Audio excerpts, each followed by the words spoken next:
Thank you, Marie. And thank you, esteemed members of the faculty, proud parents, devoted friends, squirming siblings. Congratulations to all of you, but especially congratulations to the magnificent Berkeley class of 2016. Woo!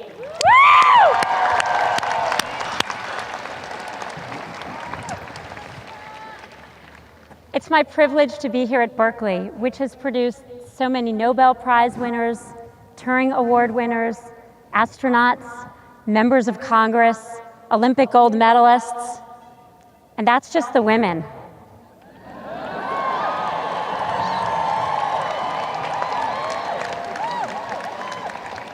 Berkeley has always been ahead of the times. As Chancellor Dirk said, in the 1960s, you led the free speech movement. Back then, people used to say, with all the hair, how do we even tell the men from the women? Today, we know the answer: man buns. Early on, Berkeley opened its doors to the entire population. When this campus opened in 1873, you had 167 men and 222 women.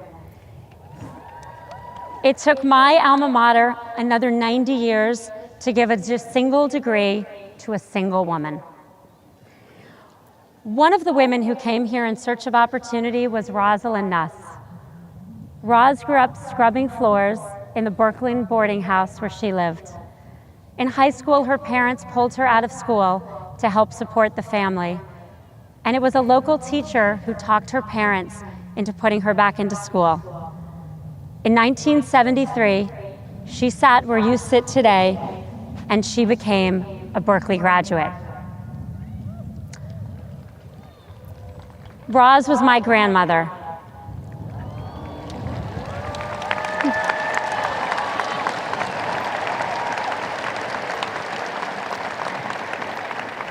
She is one of the major sources of inspiration in my life. I was born on her birthday, and I am so grateful to Berkeley for recognizing her potential. And I want to say a special congratulations to the many who today become the first in your families to graduate from college. What a remarkable achievement.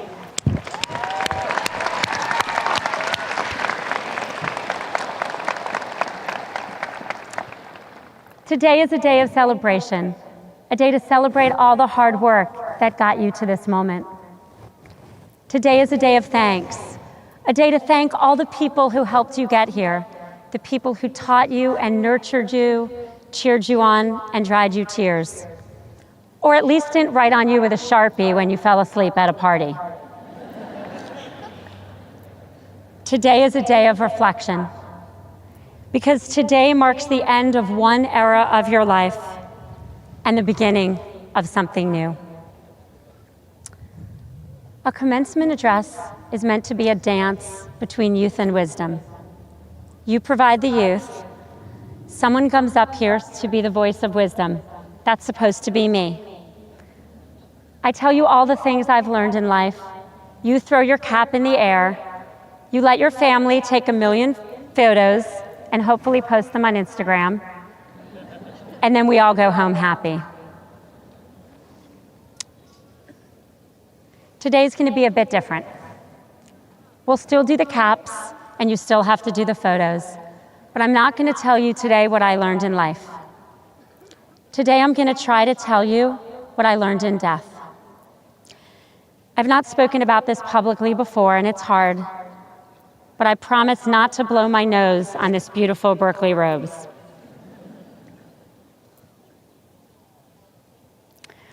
One year and 13 days ago, I lost my husband, Dave. His death was sudden and unexpected. We were in Mexico celebrating a friend's 50th birthday party. I took a nap.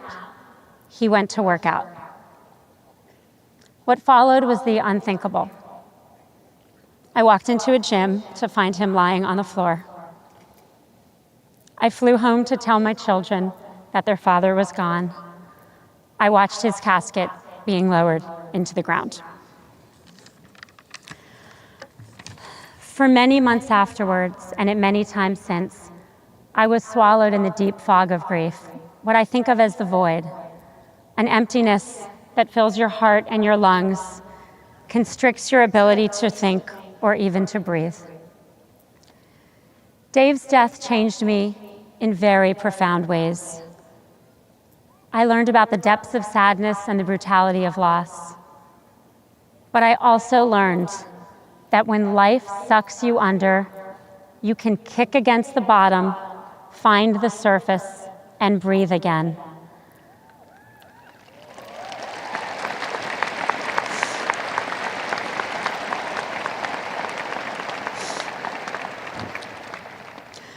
I learned that in the face of the void, or in the face of any challenge, you can choose joy and meaning.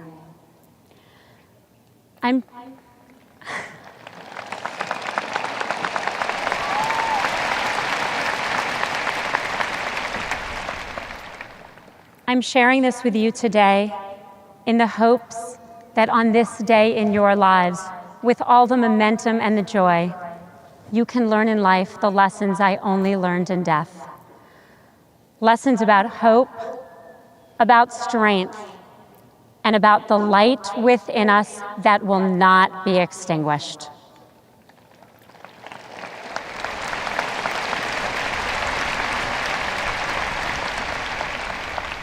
Everyone who's made it through Cal has already experienced some disappointment. You wanted an A, but you got a B. Let's be honest, you got an A-, but you're still mad. You applied for an internship at Facebook, but you only got one at Google.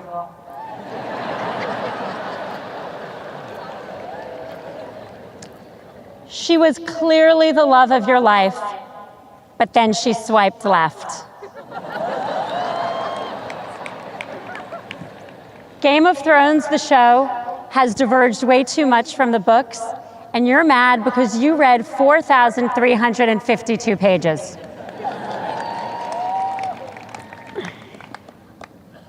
You will almost certain face more and deeper adversity. There's loss of opportunity, the job that doesn't work out, the illness or crime which changes everything in an instant. There's loss of dignity, the sharp sting of prejudice when it happens. There's loss of love, the broken relationships that can't be repaired. And sometimes there's loss of life itself. Many of you have already experienced the kind of tragedy and hardship that leaves an indelible mark. Last year, Radhika, winner of the University Medal, spoke so beautifully about the sudden loss of her mother.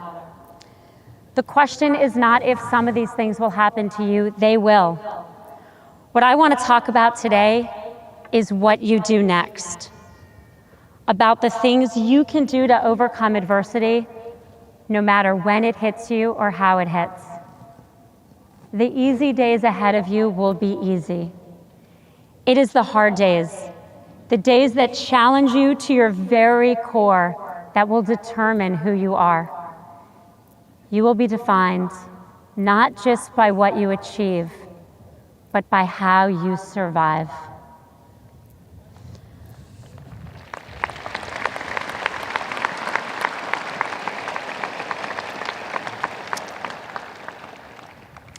A few weeks after Dave died, I was talking to my friend Phil about a father-son activity Dave would not be here to do. We came in with a plan to fill in for Dave, but I cried to Phil. I said, I want Dave. Phil put his arm around me and said, option A is not available, so let's just kick the shit out of option B.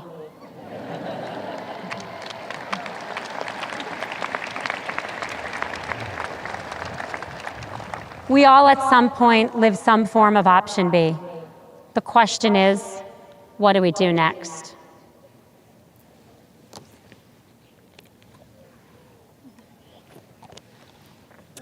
As a representative of Silicon Valley, I'm pleased to tell you that there's data we can learn from.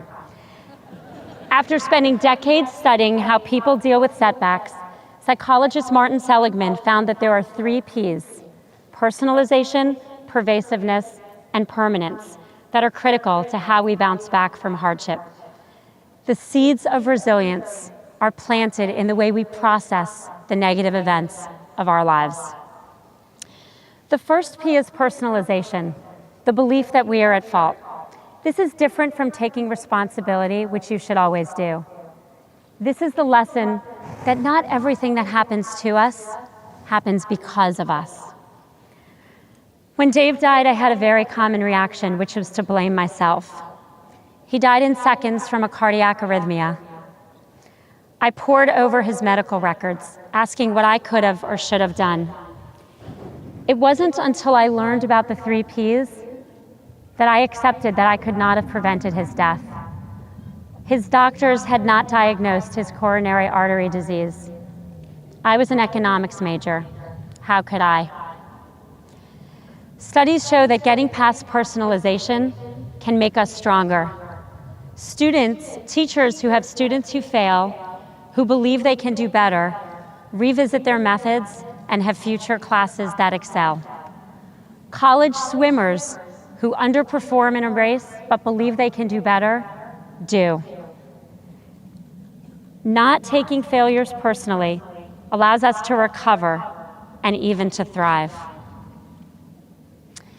The second P is pervasiveness, the belief that an event will affect all areas of your life. You know that song, Everything is Awesome? This is the flip. Everything is awful.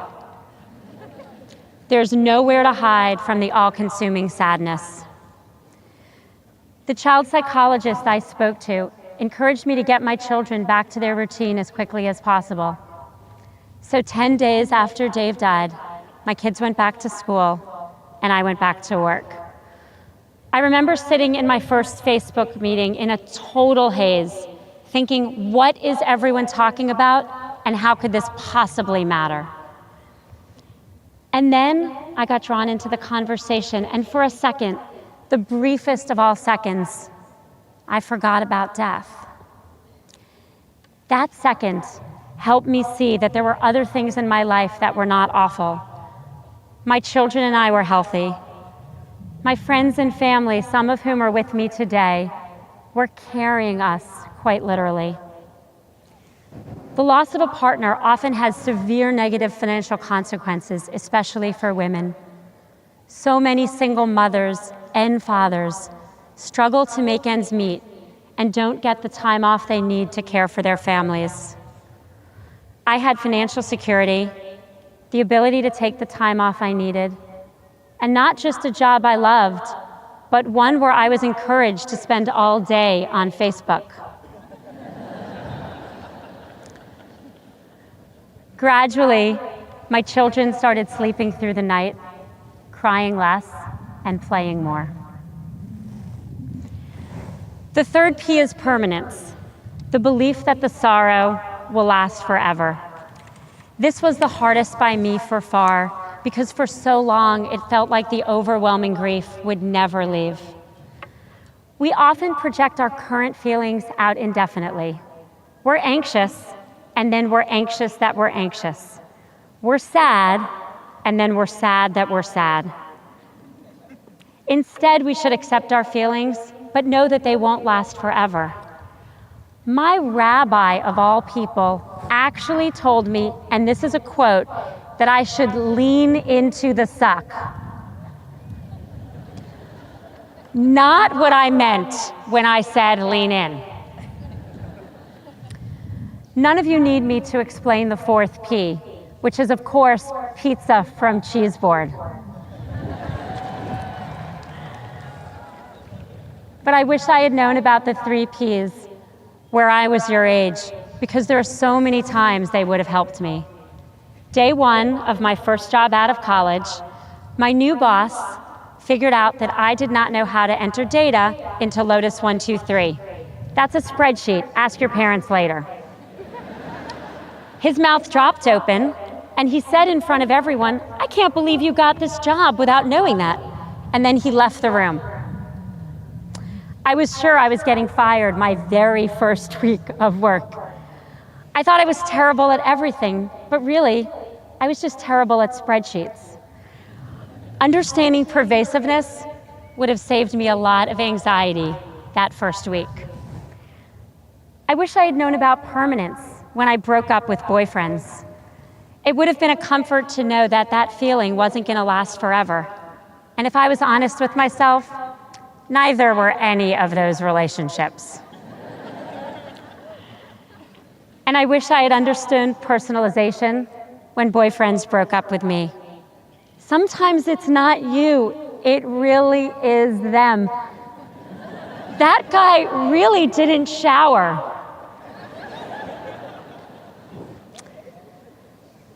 And all three P's ganged up on me when in my 20s I got divorced. At the time, I thought that no matter what else I did, I was a massive failure. The three P's are common emotional reactions to so many things that happen to us in our careers, in our personal lives, in our relationships. You're probably feeling one of them right now about something in your life. But if you can recognize you're falling into these traps, you can correct. Because just as our bodies have a physiological immune system, our brains have a psychological immune system. And there are things you can do to help kick it into gear. One day, my friend Adam Grant, a psychologist, suggested that I think about how much worse things could be. This was completely counterintuitive to me. I would have thought that getting through something like death was about finding every positive thought I could. Worse, I said to him, are you crazy? How could things be worse? He looked at me and said, Dave could have had that same cardiac arrhythmia driving your children.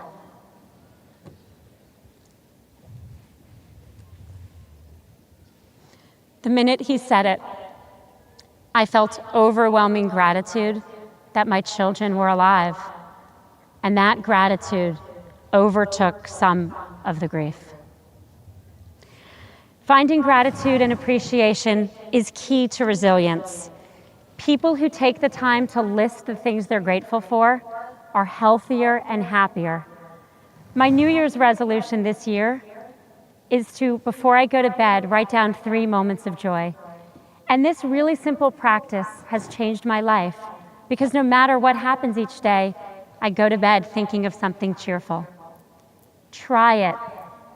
Try it tonight when you have so many things to be joyful for. Although maybe before you go to Kips and don't remember what they are.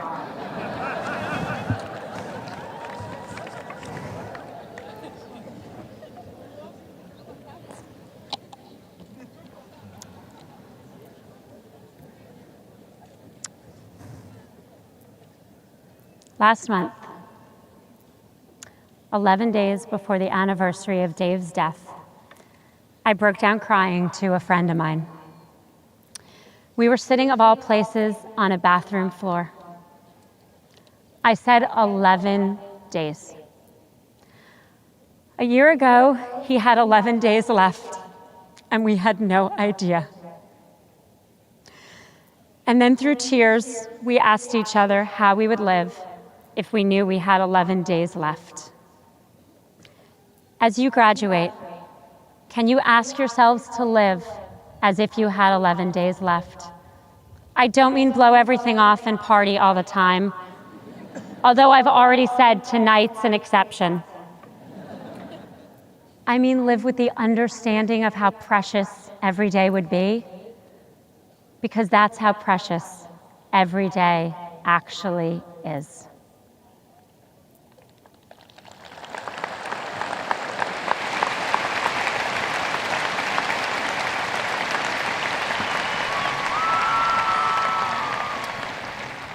A few years ago, my mom had to have her hip replaced. Before that, she walked without pain, but as her hip disintegrated, every step she took was painful. Today, years after the operation, she's walking without pain, but she's grateful for those steps, something that never would have even occurred to her before. I stand here today, a year after the very worst day of my life. The worst day. The worst day I can imagine. And two things are true. I have a huge reservoir of sadness. It is with me always. It is right here where I can touch it. I never knew I could cry so often or so much.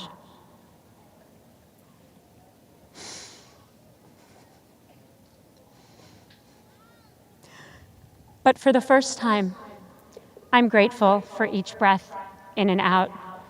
I'm grateful for the gift of life itself. I used to celebrate my birthday every 5 years and my friends' birthdays sometimes. Now I celebrate always.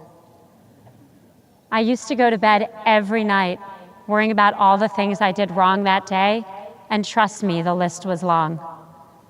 Now I go to bed trying to focus on that day's moments of joy. It is the greatest irony of my life that losing my husband helped me find deeper gratitude. Gratitude for the kindness of my friends, the love of my family, and the laughter of my children. My hope for you is that you can find that gratitude, not just on the easy days like today, but on the hard days when you will need it.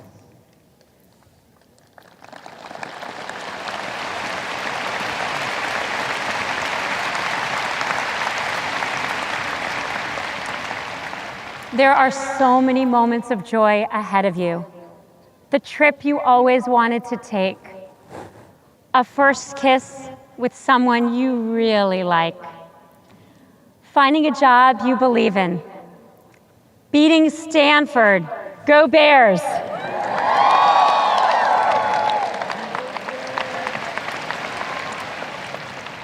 All of these things will happen to you. Enjoy each and every one. I hope that you live your life, each precious day of it, with joy and meaning.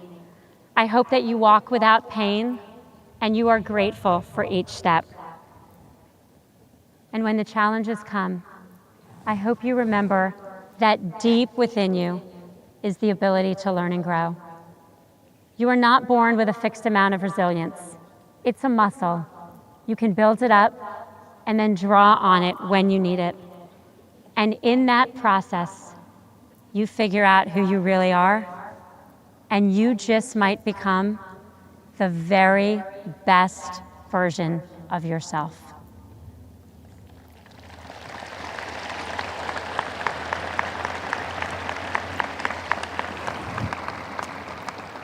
Class of 2016, as you leave Berkeley, build resilience.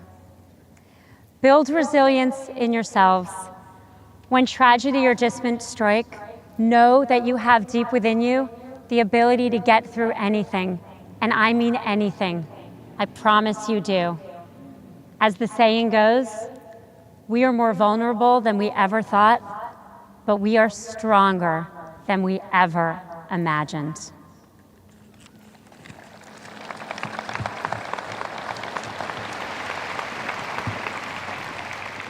Build resilient organizations. If anyone can do it, you can, because Berkeley is filled with people who want to make the world a better place. Never stop working to do so, whether it's a boardroom that's not representative or a campus that's unsafe. Speak up, especially at institutions like this that you hold so dear. My favorite poster at work reads, "Nothing at Facebook is someone else's problem." When you see things that are broken, and you will see things that are broken, go fix them.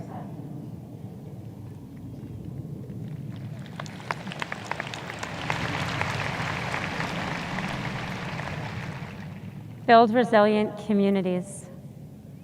We find our humanity, our will to live, and our ability to love in our relationships with each other.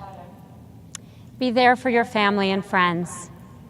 And I mean in person, not just in a message with a heart emoji. Lift each other up.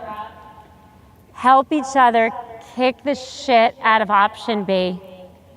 And celebrate every moment of joy. Go Bears!